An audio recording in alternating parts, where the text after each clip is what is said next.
मैं और मेरी तन्हाई अक्सर ये बातें करते हैं। अगर तुम होती तो मैं ये कहता, मैं वो कहता, तुम ये कहती, तुम वो कहती, तुम हैरान होती। अक्सर हमारे साथ भी ऐसा ही होता है। जब हम अकेले होते हैं या खाली बैठे होते हैं तो हम भी अपनी तन्हाई से इसी तरह बातें करते हैं। हमें लगता है कि हमें किस तरह से अपने आप को बेस्ट प्रूव कर पाए दूसरों के सामने, किस तरह से दूसरों को खुश रख सके।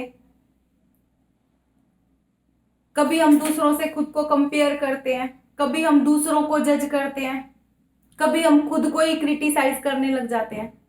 अक्सर हमारा थिंकिंग पैटर्न इसी तरह से काम करता है। आप अगर रुक के जरा उसे देखने की कोशिश करेंगे, क्या वो वास्तविकता है? वो वास्तविकता नहीं है, वो सिर्फ आपके माइंड का बनाया गया जाल है, जिसमें आप खुद ही फंसते चले जाते हो और आपको लगता है कि बाहर से आपको कोई परेशान कर रहा है। आपका कोई शत्रु बाहर नहीं है, जबकि आपके भीतर ही बैठ के आपको दिन रात खाली करता रहता है। वो आपकी पूरी एनर्जी को ड्रेन कर देता है। वो शत्रु है आपकी ईगो, जिसमें आप खुद को बेस्ट प्रूव करना चाहते हैं हर तरह से। पर आपको समझना होगा कि आपका रियल सेल्फ ना खुद को हर्ट करेगा और ना दूसरों को हर्ट करेगा। ना वो खुद को डाउन होने देगा और ना दूसरों को डाउन होने देगा। आपको दूसरों से कंपेयर या क्रिटिसाइज करने के बजाय आपको अपने काम पे फोकस करना चाहिए। क्योंकि जब आप अपने काम पर फोकस करते हैं तो आप ग्रो करते हैं, और अगर अगर आप बाहर की दुनिया पर फोकस करोगे तो आप नेगेटिव थिंकिंग में ही फंसोगे। इसलिए आपको समझना होगा कि जो आपके माइंड में थॉट्स चलती हैं वो सिर्फ ईगो है, वो आपकी रियलिटी नहीं है। क्योंकि ईगो हमारी वही सब करती है, जैसा हम होते नहीं है ना, हमें वही सब बताती है।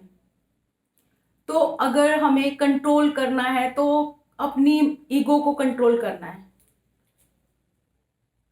तभी हम अपने थिंकिंग पैटर्न को बदल पाएंगे। जब आप अपने ईगो को कंट्रोल कर लेते हैं तो आपके माइंड की बक बक हमेशा के लिए खत्म हो जाएगी। क्योंकि ना आप किसी को जज करोगे, ना आप खुद को जज करोगे, ना किसी को खुश करने की कोशिश करोगे, ना किसी से खुद का कंपैरिजन होगा। क्योंकि आपका फोकस पूरी तरह से आपकी लाइफ पर होगा। आप सोच के जाल से तो आजाद हो ही जाओगे और आप एक्शन ओरिएंटेड हो जाओगे। जब आप एक्शन ओरिएंटेड होते हो तो आप अपने गोल्स पर इजीली फोकस कर पाते हो। फिर आपके लिए कुछ भी अचीव करना मुश्किल नहीं होता। इसलिए आपको कोशिश करनी चाहिए, आपको अपनी ईगो को कंट्रोल में रखना चाहिए। जब आप को समझ आ जाएगी कि कोई बाहर आपका दुश्मन नहीं बैठा, आपके भीतर ही बैठ के आपको कंट्रोल कर रहा है, तो आपको निश्चित रूप से खुद के थॉट पैटर्न को चेंज करने में आसानी होगी। Thank you very much.